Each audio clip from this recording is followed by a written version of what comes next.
सौतेली माँ, एक दिल छूने वाली कहानी। नव्या बचपन से ही बहुत जिद्दी थी। बिन माँ की बच्ची थी, इसलिए सब लोग उसे संभालते थे। दादी की तो लाडली थी। उसके पापा सचिन की दूसरी शादी करने का प्रयास चालू था, पर यह 7 साल की बच्ची कुछ ना कुछ करके अपने पापा का रिश्ता जुड़ने नहीं देती थी। उसकी दोनों नानी और दादी उसे समझा समझा कर थक गई। बेटा, सभी सौतेली माँ बुरी नहीं होती और हम हैं ना। तुम्हें अगर तकलीफ दी तो हम उस पर चिल्लाएंगे, डांटेंगे। लेकिन उसके मन में बार बार डर आ रहा था कि सौतेली माँ मुझे तकलीफ देगी। पापा भी उसका ही सुनेंगे और उसकी माँ की आखिरी याद, मतलब उसका मंगलसूत्र, वह भी उस सौतेली माँ को दे देंगे।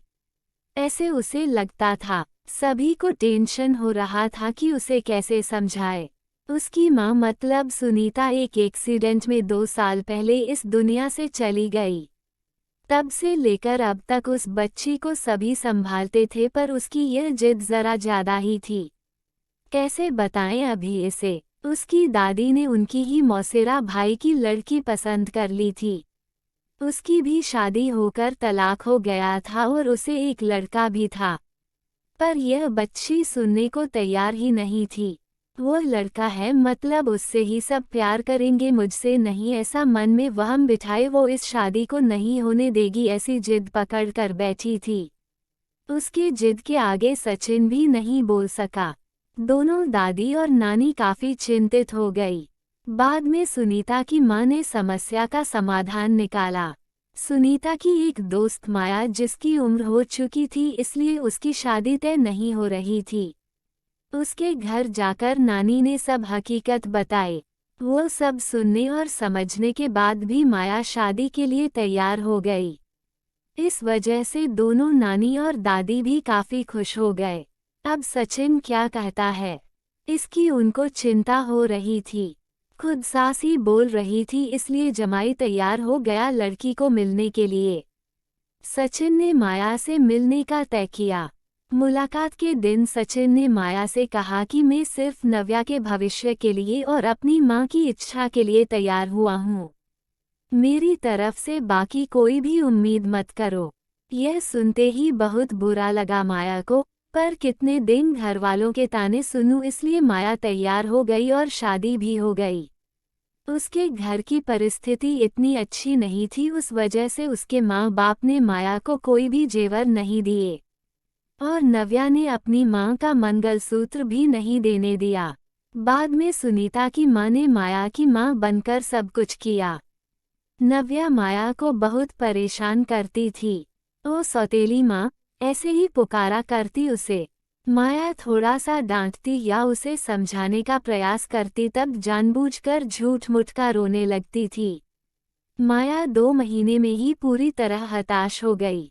दोनों दादी और नानी को पहले ही सब कुछ पता था, इस वजह से माया को वो कुछ नहीं बोलती थी।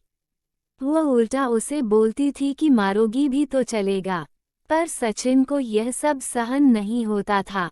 जब परिस्थिति हाथ से निकलने लगी तो माया ने उसकी सहेली को, जो कि एक स्कूल टीचर थी, उसके साथ मिलकर एक प्लान बनाया और सचिन को असली परिस्थिति का सच का पता चले, इसलिए नव्या के ड्रामों का वीडियोस बनाकर उसे दिखाया। पहले माया को ही गलत समझने वाला सचिन सारी सच्चाई से अवगत हुआ और उसने उन दोनों को धन्यवाद किया। प्यार से नव्या को समझाया कि इसके आगे तुम्हें माया के साथ अच्छा बर्ताव करना होगा, उसकी सब बातें सुननी होगी। हालांकि नव्या ने काफी तमाशा किया, पर उसकी साइड लेने वाला कोई भी नहीं है, ये उसे समझ में आ गया।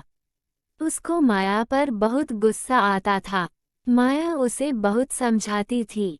धीरे धीरे माया और सचिन का रिश्ता भी सुधार रहा था, पर पति पत्नी जैसा रिश्ता उनमें नहीं था और वो सचिन ने उसे पहले ही बता दिया था। माया को बहुत बुरा लगता था, उसने अपनी इच्छाएं अपने मन में ही दबा दी। नव्या को उसने सोतेलापन कभी भी दिखाया नहीं, पर नव्या मात्र उसके साथ झगड़ा ही करती थी। धीरे धीरे नव्या बड़ी होती गई। सचिन हमेशा काम के लिए बाहर रहता था। माया नव्या के लिए हमेशा तत्पर रहती थी। उसने नव्या को बहुत प्यार से समझाने की कोशिश की पर माया को हमेशा असफलता मिली। उसमें सचिन की माँ हमेशा बीमार रहती थी। उनकी वह देखभाल करती थी।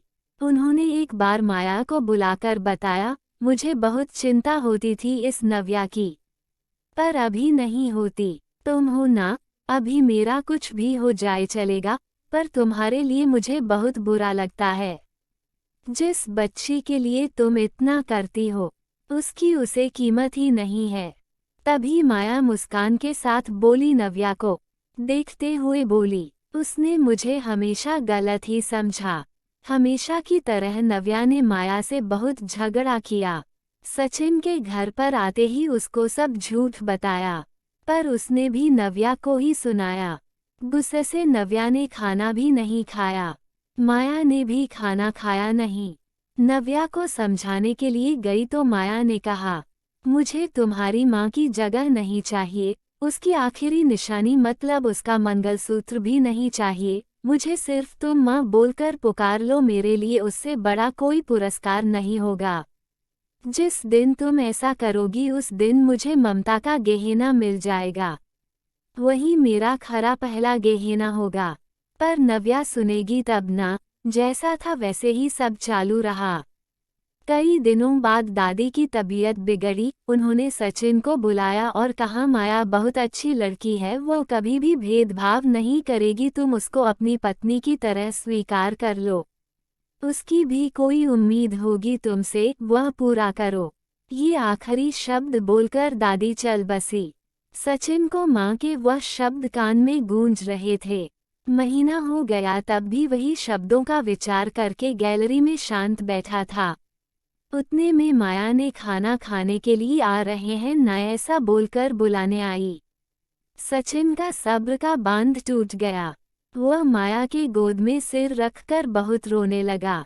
आज 5 साल बाद पहली बार सचिन ने माया को छुआ। माया घबरा गई। उतने में नव्या वहां पर आ गई। इस वजह से वह विषय वहीं पर ही खत्म हो गया। कई दिनों बाद वापस सब नॉर्मल हो गया। दोनों ही अब शरीर से मन से नजदीक आ गए थे। नव्या को समझ आने के बाद वह भी जरा अच्छा बर्ताव करने लगी। अभी उसकी 12वीं की परीक्षा थी, इसलिए माया उसके टाइम टेबल सब ठीक से संभाल रही थी। कुल मिलाकर सब अच्छा चल रहा था। ऐसे में उनकी खुशियों को नजर लग गई। सचिन का भी एक्सीडेंट हो गया और वह गुजर गया। अभी माया और नव्या वह दोनों ही थी एक दूसरे के लिए। जो भी सेविंग थी उस पर घर चल रहा था। माया तो ग्रेजुएट नहीं थी, इस वजह से उसे नौकरी मिलने में दिक्कत आ रही थी। छोटी छोटी नौकरी करके वह घर खर्चा चला रही थी। सचिन की सब सेविंग उसने नव्या के लिए रख दी। अब नव्या को प्यार हो गया था सुशांत नाम के लड़के से, इस वजह से माया ने उनका प्रेम विवाह करने का सोचा। सब लोग अच्छे हैं, नव्या भी खुश रहेगी ऐसा उसे विश्वास था। पर सुशांत की मां खड़ूस थी। सचिन के जाने के बाद उनकी परिस्थिति भी अच्छी नहीं थी। नव्या शादी के बाद ज्यादा गहने नहीं लाई, इसलिए ससुराल वाले उसे तकलीफ दे रहे थे। उसकी सास की सहेलियां घर पर आई थी नई दुल्हन से मिलने, तब नव्या की सौतेली माँ के बारे में बुरा भला बोल रही थी। सौतेली माँ है ना, इसलिए ऐसा जानबूझकर किया होगा।